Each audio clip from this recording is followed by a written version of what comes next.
ამინ სახელითა მამისა და დაძისა და დასულისა წმინდისათა ჩვენთან არის ღმერთი. ღმერთმა დააგვილოცოთ, გააკურთხოთ, გააგაძლიეროთ, შეგეწიოთ მსა. დღევანდელ დღეს ხსენებული წმინდანების ლოცვა კურთხევა დღეს არის ხსენება წმინისა მოწამისა მატრონა თესალონიკელისა, რომელიც თესალონიკში ცხოვრობდა და ხევალი იყო ერთ-ერთი იუდეველი ქალბატონისა, დიდებულისა, რომელსაც ემორჩილებოდა და ხელობა ნიშნავდა შინაო საქმეების აღსრულებას, მაგრამ ხდება ისე რომ თავისი, ესე რომ ვთქვათ, უფროსის თხოვს რომ იუდეულ ჯულზე გადავიდეს.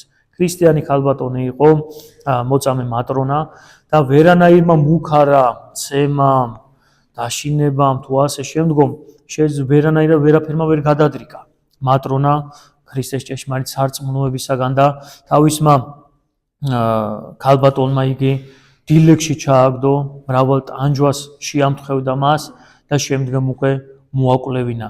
მეორე ვარაუდია რომ მან თავისმა ქალბატონმა გადასცა წარმართებს და თვითონ წარმართების ხელით აღესრულა წმინდა მოწამე მატრონამ ქრისტეს სარწმუნოებისათვის. მისი ლოცვა შეგვეციოს. მცირეა დღევანდელ დღეს ხსენებული წმინდანების ცხოვრებაზე მცირე ცნობები, ასევე ღირსა იოანე წინასწარ მხედველისა, რომელიც ეგვიპტეში მოღვაწეობდა, ეს მე-4 საუკუნე არის როგორც მატრონას მოღვაწეობა და ეგვიპტის ერთ-ერთ ღრმა უდაბნოში დაუსახლებელ ადგილს მოღვაწეობდა, სადაც მისული ხალხიო პატარა სარკმლიდან ესაუბრებოდა და იქიდან თუ მიაწვდიდნენ საჭმელსო და მრავალი წელი ესეთი მეუდაბნური დაყუდებული ცხოვრებით გაატარა მან და ღვთისაგან მიემადლაო როგორცო განკურნების ნიჭი, უძლურების განკურნების, ასევე წინასწარ მხედველობის ნიჭი და მის ცხოვრებაში მოყვანილია თუ ვის რა უწინა მეფედან დაწყებული, თუ რა უწინასწარ მეტყველა, რა გამარჯვებები,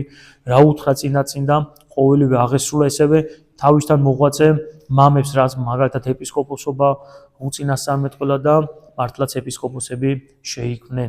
მისი ლოცვა შეგვეციოს, გვაკურთხოს, გაგვაძლიეროს და გვფარავდნენ წმინდანები სულიერად და ხორციელად. ასევე მინდა ისევ შევეხო სინანულის თემას. მოგახსენეთ რომ ეს კვირა რაღაც სინანულზე და მარხვასთან დაკავშირებით ვისაუბროთ წმინდა მამების სწავლებებიდან ამოκრებული მცირედი ქადაგებებით. ღმერთმა გვიჩვენა რომ როგორ შეუნდობ სოდებს. თქვენ კი რატომ ტოვებთ მითითებულ გზას და სხვის გაკვალვას ცდილობთ? ანუ გვაქვს მოცემული და მითითებები თუ როგორ და რა სახით შეგვინდობს უფალი წოდებს. აი გუშინდელ დღესაც საუბრობდით რა არის საჭირო რომ ადამიანს სოდები ეპატიოს. ახლა აღარ გავიხსენებ გუშინდელ საუბარს, ისიც ამოკრებელი სახარებებიდან, ხო, რომ გიყვარდე სიყვარულმა დაფაროს სოდები, არ განიკითხო, შენს ღმერთი არ განკითხავს და არ მოგიკითხავს, გასცე მოწყალებას, ანუ შენი მოწყალების საქმეებით შეგიწყნარებს უფალი. და ანუ გვაქვს ჩვენ და კიდე სხვა მრავალი, რომელსაც დღეს წავიკითხავთ, რა რითი შეგვიწყალებს უფალი და ჩვენ ახალ გზას ვეძებთ. ანუ გვაქვს გზა მოცემული, მაგრამ ადამიანები რატომღაც ვცდილობთ რაღაც სხვა გზას მივაგნოთ. ოდესღაც ნინეველებმა შესწოდეს და მოიქცნენ ისე როგორც ახლა თქვენ იქცევით. მაგრამ ნახოთ როგორ რამ გაადაარჩინა ისინი.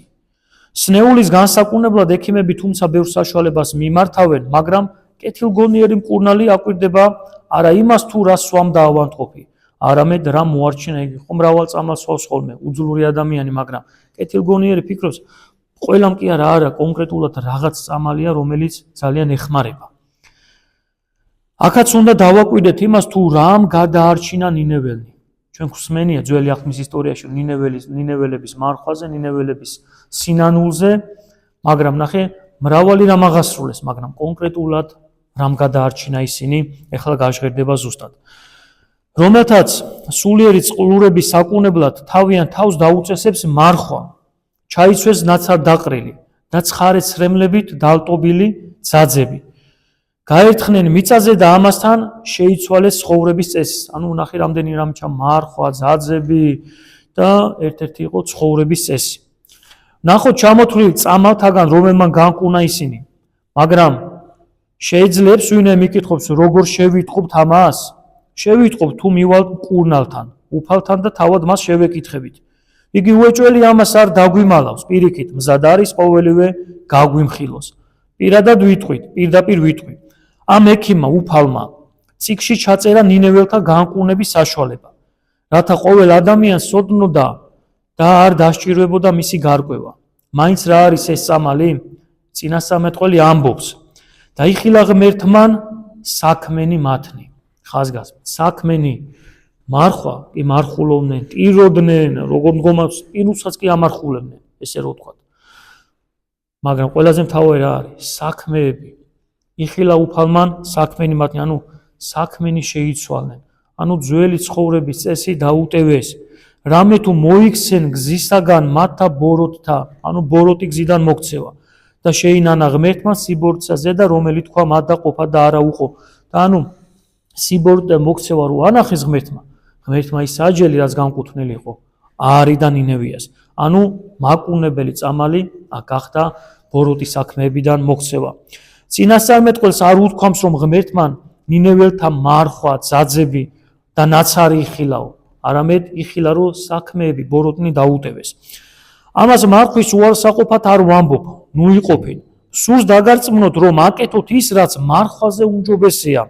თავი შეიკავოთ ყოველგვარი ბოროტებისაგან. ადამიანები მარხულობთ, მაგრამ ჩვენ ენას ვერ ვიკავებთ, ჩვენ საქციელებს ვერ ვიკავებთ. შეიძლება ისეთი ბოროტი უთხრათ ადამიანს, რომ სრულიად გადაფაროს რომელ მარხვაზე საუბარი და რომელ ჩვენ ქრისტიანულ ეკლესიურ ცხოვრებაზე იქნება საუბარი. ანუ აქ არის მნიშვნელოვანი საქმეების გამოცვლა მარხვასთან ერთად, თორე მარხვა ამავე იქნება. თუ ისევ სიბოროტეში დარჩა ადამიანი, ანუ მოგცა უფალმა რა არის წამალი გადარჩენისა. შეცოდა აგრეთვე დავითმა. ვნახოთ როგორ ინანიებდა იგი ამას. მან ნაცარ დაყრილმა 3 დღე გაატარა ძაძებში, თუმცა ეს მოიმოქმედა არა საკუთარი ცოდვების წარსახოცად, რადგან ჯერ არ იყო ნებათ მიერ თრობისაგან გამოფხიზლებული. იგი ლოცულობდა სნეული შვილისაგან, ან რომელიც უკანონოდ დაებადა პირველი შვილი, ის უნდა გარდაცვლილიყო და მისთვის ლოცულობდა, არა იმას კი ვერ იხსენებდა, რა შესწოდა და როგორ მძიმე სოდვაში, ანუ კაცის ყოლაში მრუშობაში რო ჩავარდა, არამედ თავის შვილისთვის მარხულობდა, ესე რო ვთქვათ. საკუთარი ცოდვებისაკენ კი განიწმინდა სხვაგვარად, თავის დამდაბლებით. ანუ შენდობა რითი მიიღო? თავის დამდაბლებით. გულშემოსრულებით, სულის მჭუნვარებით, კაცრი თავშაკავებითა და ჩადენილი ცოდვის მუდმივი გახსენებით. ცოდვაი ჩემი წინა ჩემს არს მარადის, კითხულობთ ფსალმოში. იგი ყველა უბედურებას დიდსულოვნად ითმენდა, ანუ თავმდაბლობა არის ამ ყველაფრის დედა. საკუთარ აუზის რახველებს ინდობდა და ბოლოს არათუ თავად არ უხდი და სამაგიეროს შეურაცხყოფელ მტრეს, არამედ სხვებსაც უშლიდა მის გულისთვის შურიზიებას. ანუ მრავალი ფრაგმენტი აღწერილი წინა წერილში, რომ შეურაცხყოფდნენ, მეფე შეურაცხყოფდა. მისი მხედლები ეუბნება მივალო ეხლა მახვილი ჩუაზე გავკუცავ, მაგრამ არა, დავით ეუბნება, არა, აცრა და იქნება უფალს უბრძანებია, რომ ჩემზე ესეთი რაღაცეები თქვას და მეფე როგორი თამდაბლობით იტანდა ყოველივეს. ანუ ამ შემთხვევაში მეფეს მოუტანა გამართლება თამდაბლობამ, თავის ცოდვების ხედვამ, გულშემოსრულებამ. თუ მხოლოდ საჩვენებლად ვიცავთ მარხვას, პირიქით მოხდება, არათუ საერთოდ ვერ შევიძენთ სარგებელს, ზიანიც კი მოგვადგება. ასე რომ დაიმდაბლე გული ღმერთის მობიერსაყოფელად, მახლობელარს უფალი შემოსრულითა გულით, ანუ სიმდაბლე გვჭირდება. დაჟინებული ვედრებით, ასევე კიდე მაგალითია, რომ დაჟინებული ვედრებით ქვრივმა გული მოულბოს სასტიკ და უმოწყალო მსაჯულს, რომელსაც ღმერთისაც არ ეშინოდაო. ლუკას სახარებაშია ხო აღწერილი. არავის არ ეშინოდაო, არამედ ღმერთსაც კი არ ეშინოდა. ისეთი გულქომსაჯული იყო, მაგრამ ქვრივმა დედაკაცმა მოულბო გული. და ჩვენიო, თუ ამ დედაკაცმა უსამართლო მსაჯული დაიყოლია თავისი ხშირი ვედრებითო, ნუ თუ შენთვის უფალი იოლი არ არის მშვიდი და გულმოწყალე მსაჯულის მობიერყოფა, ანუ უგულოს თუ თხოვნით მოდრიკა შესაძლებელია, ანუ ჩვენი მსაჯული უგულოა? არა, მიუმართოთ თხოვნით, მიუმართოთ ვედრები და მისი მოწყალება აუცილებლად ჩვენზე მოვა. ასე რომ ვიქნებით კი პატიების ღირსი და ჩვენ წინაშე ზესად ამყვანებელი ამდენი გზა, აი რამდენიმე გზა ჩამოვთვალე მაგალითად, ხო, ბევრი არა. ამდენ გზას ვხედავთ. ამდენი საშუალება სულიერ ერათა განსაკურნად, რაც ნათლობის შემდეგ ცხოვრებაში შევიძინეთ და მაინც დაწყლულებული ვრჩებით თავი ვანებოთ გაკერპებასა და ჩამოვიშოროთ იარები. ანუ მრავალი გზა არის, მაგრამ ჩვენ მაინც გაკერპებულად ვჩები და მაინც არ ვადგავართ იმ სწორ გზასო, რომელიც გზაც არის გადამრჩენელი და ჩვენი გამამართლებელი და წოდების შესანდობელი. მართალია,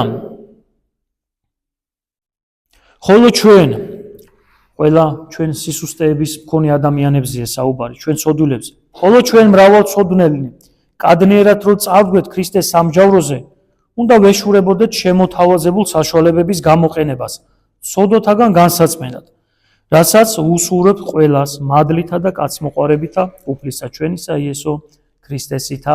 ამინ. ანუ გვაქვს ბევრი მაგალითი, გვაქვს ბევრი გზა და ჩვენც რომელსაც გვაქვს სისუსტეები, აი ეს მოცემული გვაქვს. დაწერილია ჩვენ და სამოძღვრებლად, როგორც პავლე მოციქული ამბობს, და დაიწერა ეს ყველაფერი ჩვენ და სამოძღვრებლად, რათა ჩვენ ამ სიტყვები და ამ მაგალითებით ამოძღვრილნი სწორედ მივდიოდეთ უფლის გზაზე და სულის ხონების გზაზე, რათა დავიმკვიდროთ სათა სასუფეველი. ამინ. ღმერთმა დააგლოცოთ, გაკურთხო და გაგაძლიეროთ. ჩვენთან არის ღმერთი.